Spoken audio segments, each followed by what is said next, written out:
Graça e paz, amigos, irmãos, retornando mais uma vez para darmos continuidade aos nossos estudos no livro do grande puritano Thomas Brooks, Preciosos Remédios contra os Artifícios de Satanás. E dessa feita nós vamos dar continuidade ao dispositivo 8, a artimanha, o artifício número 8, quando ele nos diz que é apresentado para a alma as misericórdias externas que ainda gozam os homens incrédulos e as misérias externas das quais parecem estar livres enquanto andam nos caminhos do pecado. E hoje nós vamos dar continuidade porque nós vimos 3 remédios que nos foram dados pelo Thomas Brooks, para, evidentemente, nós resistirmos a esses ardis de Satanás. E o remédio número 4, o quarto remédio contra esse ardil de Satanás, é considerarmos seriamente que os homens ímpios, mesmo contando com a graça comum, com a misericórdia e ainda livres de várias adversidades, eles têm uma carência tão grande que não se compara aos muitos prazeres mundanos que eles experimentam. Então veja o que é que Brooks nos diz aqui. As misericórdias de que os homens ímpios desfrutam, nada são em comparação com as misericórdias das quais eles carecem, não é? É verdade, é bem verdade isso, que esses homens ímpios, eles têm honras, eles têm riquezas, eles têm prazeres, eles têm amigos, são poderosos em poder, sua família está estabelecida, os seus descendentes estão diante dos seus olhos, crescendo, as suas casas estão protegidas do medo e nem a vara de Deus parece estar sobre eles, criam seus filhos, se alegram, Eles têm mais do que o coração pode desejar, e ainda assim parecem não passar pelas dificuldades que os outros passam. No entanto, nos diz Brooks que tudo isso é nada comparado àquilo que lhes falta. Eles carecem, por exemplo, do interesse salvador em Deus, de Cristo, do Espírito das promessas, do pacto da graça, da glória eterna. Eles carecem de aceitação, reconciliação com Deus. São as pessoas que carecem de justiça, justificação, santificação, adoção e redenção, carecem do perdão dos seus pecados, do poder contra o pecado, da liberdade do domínio contra o pecado. Eles carecem do favor de Deus, que é melhor, evidentemente, do que a vida, e daquela alegria indizível e cheia de glória, aquela paz que excede todo o entendimento, e aquela graça, a menor centelha da qual vale mais do que o céu e do que a própria terra. Falta para essas pessoas, para esses homens ímpios, uma casa com alicerces, cujo construtor e arquiteto é o próprio Deus. Eles não têm aquelas riquezas que não perecem, a glória que não enfraquece e aquele reino que não se abala. Percebam que homens ímpios são os homens mais necessitados do mundo. Vejam que sem essas coisas, o paraíso deles é apenas um inferno. Então Brooks aqui, inclusive, nos lembra de uma oração, de uma necessidade de se clamar a Deus, quando ele diz, se apenas os olhos dos homens ímpios estivessem abertos para ver suas necessidades espirituais, debaixo dessa abundância temporal, então eles clamariam e diriam, como Absalão, por exemplo, o que são todas essas coisas para mim, enquanto eu não posso ver o rosto do rei? O que é a honra, o que são a riqueza, o que são os favores dos homens, enquanto me faltar o favor de Deus, o perdão dos meus pecados, o interesse no Salvador Jesus Cristo, a esperança da glória.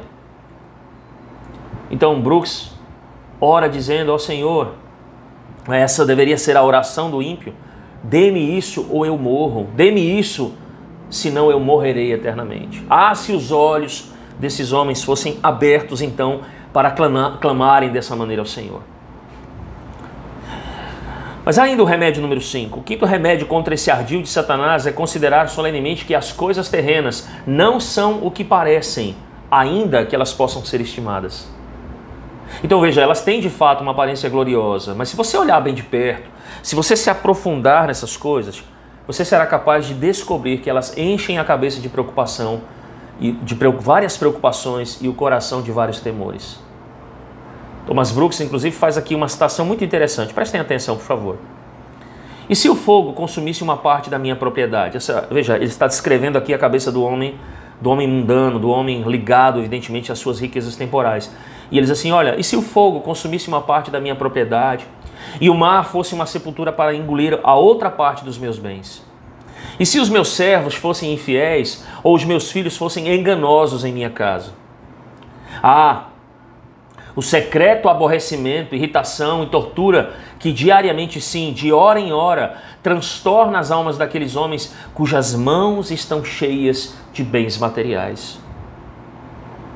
Esse, porventura, foi o discurso de um imperador. Ele diz: você, disse ele, olhe para o meu manto púrpura e para a minha coroa de ouro. Mas se você soubesse quais são as coisas que estão por trás delas, você jamais as tiraria do chão para tê-las. Essa é uma frase que é muito bem descrita também por Agostinho quando ele faz uma citação do Salmo 26. Ele diz: muitos são infelizes por amar as coisas que fazem mal, mas são mais infelizes por tê-las. Então não é que os homens desfrutam, não é o que em si do que eles desfrutam, mas o princípio de onde vem e o que realmente os torna felizes. Vejam, muitas dessas coisas terrenas, geralmente para os seus, não é? Para as pessoas que as têm, trazem distração, trazem aborrecimento, trazem grande condenação para aqueles que as possuem. E veja que se Deus as dá a eles em sua ira e não os santifica em seu amor, eles finalmente, essas coisas, serão testemunhas contra o homem. Serão pedras de moinho para afundar o homem para sempre, naquele dia em que Deus chamará cada um para prestar contas. O sexto remédio contra esse ardil de Satanás é considerar seriamente o fim e o desígnio de Deus em amontoar misericórdia sobre a cabeça dos homens ímpios, em dar-lhes o descanso e tranquilidade por causa das tristezas e sofrimentos sobre os quais outros suspiram em sua vida. Davi mostra exatamente esse fim e o desígnio, fim do desígnio de Deus, não é? Quando faz uma citação, quando ele recita, não é? O Salmo 73, versos 16 a 20, diz assim: olha, em só refletir para compreender isso, achei muito pesada a tarefa para mim. Até que encontrei no santuário de Deus e atinei com o fim deles. Tu certamente os pões em lugares escorregadios e os fazes cair na destruição, como ficam de súbito assolados, totalmente aniquilados de terror. Como ao sonho, quando se acorda, assim, ó Senhor, ao despertares, desprezarás a imagem deles. E aí lá no Salmo 92, verso 7, o salmista ainda diz: ainda que os ímpios brotam como erva e florescem todos os que praticam a iniquidade, nada obstante, serão destruídos para sempre. Então a ideia é que Deus os está estabelecendo com a finalidade final de derrubá-los. Ele permite que eles sejam exaltados a fim de posteriormente abatê-los. É exatamente essa ideia que nós temos ali em Êxodo 9, 16, né? No contexto das pragas no Egito, quando o Senhor dirá assim: olha, mas deveras para isso te hei mantido. Ele está falando do faraó, a fim de mostrar-te o meu poder e para que seja o meu nome anunciado em toda a terra. Então vejam, irmãos e amigos, não há um homem perverso no mundo que foi estabelecido como Satanás tão alto quanto o céu, mas como ele será rebaixado até o inferno. Então você deve, de fato, pensar seriamente nisso. E então, não dizer, ó Senhor, não é? Ou na verdade, buscar a Deus. Vamos pensar melhor assim: humildemente eu anseio que o Senhor me torne pequeno nesse mundo, para que eu possa me tornar grande no outro. Me torne baixo aqui, para que eu possa ser alto para sempre no futuro. Deixe-me ser humilhado aqui, alimentar-me e viver abatido, para que eu possa viver com o Senhor para sempre. Deixe-me agora ser vestido com os trapos, para que por fim eu possa vestir as tuas vestes. Deixe-me agora ser colocado sobre um monte de cinzas, para que finalmente eu possa ser promovido para me sentar com o Senhor em seu trono. Senhor, faça-me mais gracioso do que grande, interiormente santo do que exteriormente feliz, e me torne meu primeiramente nada. Sim, faça-me pior do que nada, em vez de ser exaltado por um tempo, porém condenado para sempre. É o que Bernard, por exemplo, diz: conceda-nos, Senhor, que possamos participar da felicidade temporal. Sim, mas segundo o teu propósito, para que não percamos a felicidade eterna. Valente, irmãos, o imperador romano deixou de ser imperador para ser um escravo de Sapor, rei da Pérsia. Dionísio, rei da Sicília, perdeu a sua glória para se tornar apenas um mestre. A brava rainha Zenóbia foi trazida a Roma em correntes de ouro. E aí nós temos Belisário, um general famoso, Henrique IV, Bezajet Pítias, não é? O grande Pompeu e Guilherme, o conquistador. Esses, por serem muito exaltados, foram rebaixados. Todos eles caíram de grande glória e majestade para grande pobreza e miséria. O que será, porventura, do homem ímpio? A sorte deles será exatamente a desses homens. Isso nos leva à solução número 7, ao remédio número 7, contra o ardil de Satanás, que é considerar solenemente que Deus frequentemente atormenta e pune aqueles a quem os outros pensam que Ele poupa e ama. Isso é, Deus os atormenta e os pune com julgamentos espirituais, que são muito maiores, mais dolorosos, mais pesados, a quem Ele menos pune com punições temporais. Então o Senhor foi aquele que concedeu a eles os pedidos, os desígnios dos seus corações, mas ao mesmo tempo enviou fraqueza, podridão às suas almas. E vejam que essa é uma praga pesada, ou seja, ter um corpo bem nutrido, uma alma magra, uma casa cheia de ouro e um coração cheio de pecado. Irmãos, não há homens na terra tão atormentados internamente como aqueles que encontram menos juízos temporais, pragas temporais. Esses homens deveriam se voltar para Deus e dizer: ah, Senhor, a cegueira da mente, a dureza do nosso coração, o endurecimento da nossa consciência. Perceba, tudo isso aqui, essas almas são entregues. E que aos olhos do mundo, não é? Na aparência, porque o mundo julga com aparência, parecem ser considerados os homens mais felizes. Por quê? Porque não são externamente aflitos e atormentados como tantos outros. Então, para esses homens, seria melhor que todas as pragas temporais que já aconteceram aos filhos dos homens desde a época de Adão se encontrassem imediatamente em suas almas, do que serem entregados à menor praga espiritual, ao menor juízo espiritual, a menor cegueira espiritual, a menor dureza espiritual de coração. Percebam que nada será capaz de melhorar um homem, nem moverá aquele homem que está entregue aos julgamentos espirituais. O nosso Deus, o Senhor Deus, está totalmente pronto para fazer justiça à alma desses homens. E a preservação desse homem é apenas uma reserva da condenação maior. Percebam que esse homem não pode estabelecer limites para si mesmo. Ele se tornou um delinquente de perdição insondável. Ele tem culpa em seu peito, vingança em suas costas, por onde quer que ele vá.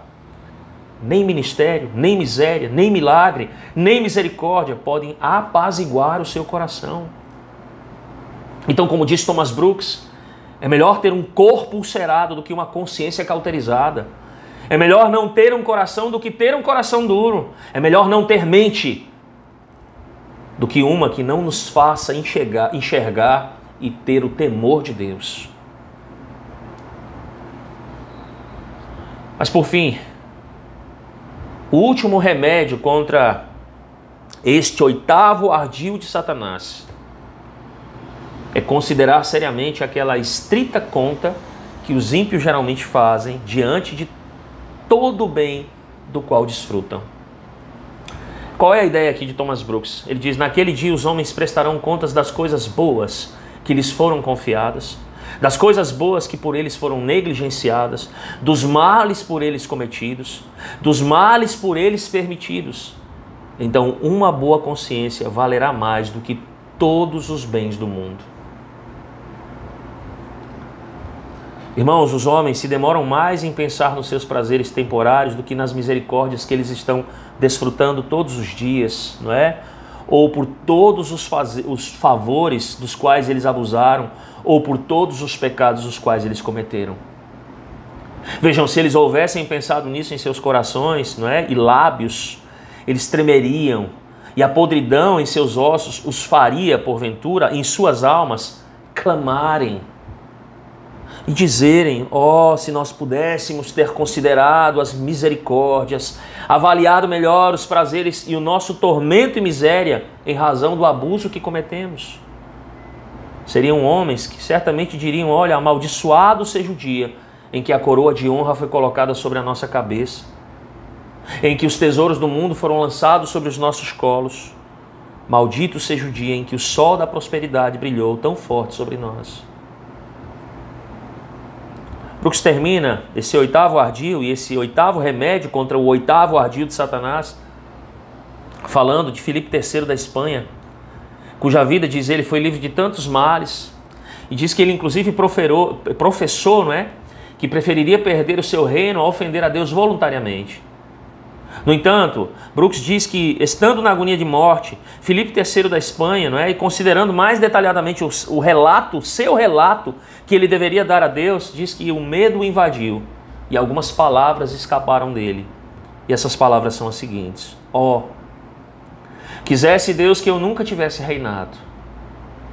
Que aqueles anos que passei em meu reino, eu tivesse vivido uma vida solitária no deserto, ou tivesse vivido uma vida solitária com Deus. Com muito mais segurança eu morreria agora, com muito mais confiança eu estaria indo ao trono de Deus.